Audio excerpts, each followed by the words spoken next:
Yun, happy Sunday mga kamoto, mga kablog. So napasugod nga ako dito sa nag-viral na kuweba dito sa may Paho, Lapu-Lapu. Dito lang yan sa may ilalim ng Old Bridge sa may Bridge Park. Ayan, papasok na tayo dun sa may mismong kuweba. Private property pala siya. Yan, may kuwan siya bakod. May naharang siya. Ito na yung pinakabunganga nung kuweba. Parang kuwan lang siya, parang tapunan ng basura. Kung titingnan nyo, wala naman siyang kuwan, walang hagdan pababa. Free lang yung pagpasok dito, wala namang bayad. Magpapaalam lang kayo dun sa may barangay tanod na nasa labas na nakabantay. So maganda siguro ito pag na-develop siya, magiging siyang tourist attraction dito sa Lapu-Lapu pag napaganda yung kuwan niya, yung bungad niya. Parang ordinary yung butas lang siya pag titinan mo.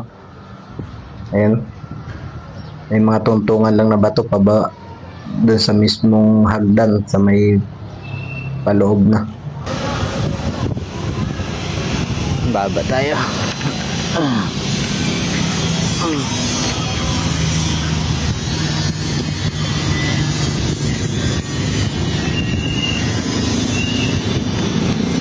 Medyo madilim sa loob. Tayo.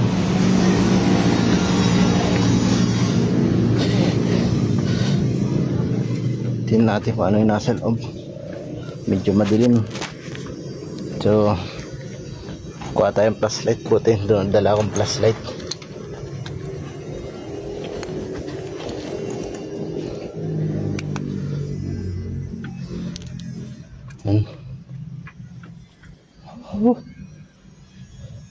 May mga gamit.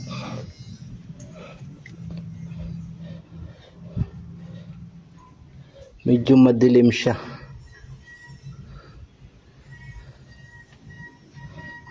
Kuweba talaga siya, kuweba. Parang may mga tumutulong tubig sa ibabaw. Parang mga corals or stalagmite. Parang may mesa siya, may mesa na di ko alam kung anong mesa to.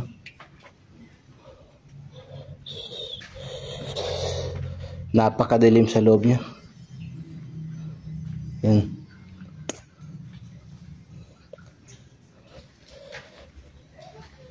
May mga tumutulong mga tubig.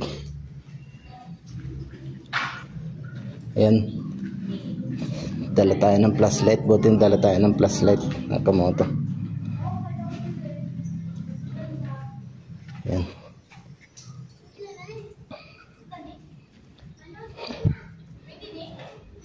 Napakadilim dito sa loob. Kung wala kang dalang flashlight or ilaw, tingnan natin yung loob ng balon. Meron balon. Yun, mababaw lang. Yun, napakadaming tubig. May mga tumutulong tubig galing sa taas.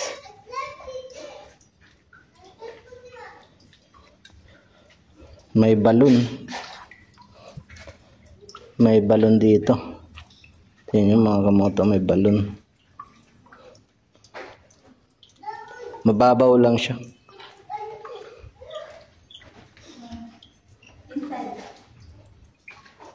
Parang meron siyang kwan dati, parang meron siyang harang dati na nagiba na.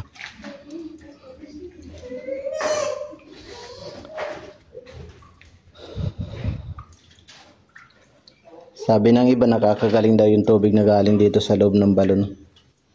Sabi ng ilan na mataga dito. May mga umigib din daw dito. Yun. Ito. Ito. Parang hugis libingan, balon. So ito yung loob niya. Kakatakot, sobrang dilim. Kung wala kang dalang flashlight is di mo makikita.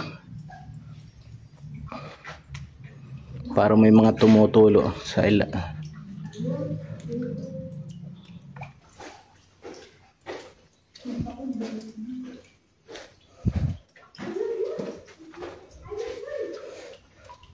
Medyo malaki rin, maluwang sa loob. Then, ito yung loob ng kwan.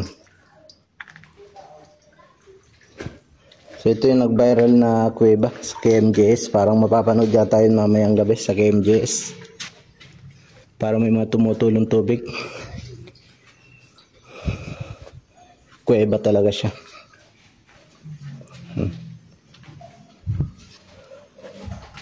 Meron ditong parang lamesa na bato.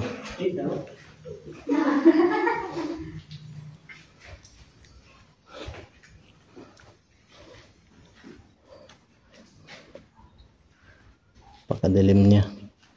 Yan mga kamoto. Yun yung viral na kuweba. So na-curious lang ako. Sa tagal ko na dito sa Lapu-Lapu, ngayon ko lang nalaman na mayroong kuweba pala dito.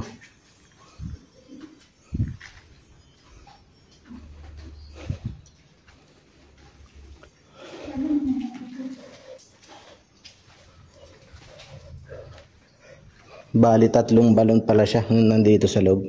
Isang pahaba, saka isang bilog, saka isang square na sukat ng balon.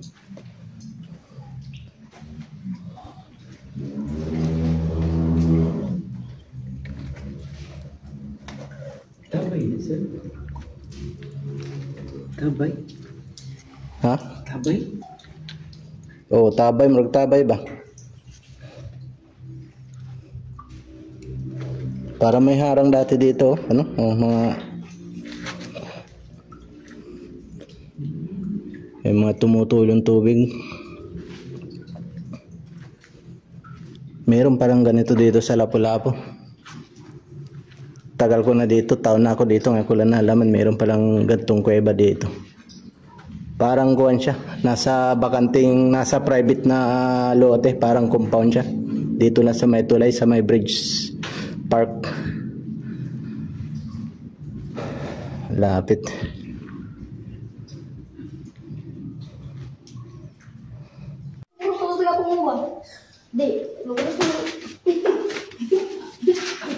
Lumayan kayo din. Lumayan.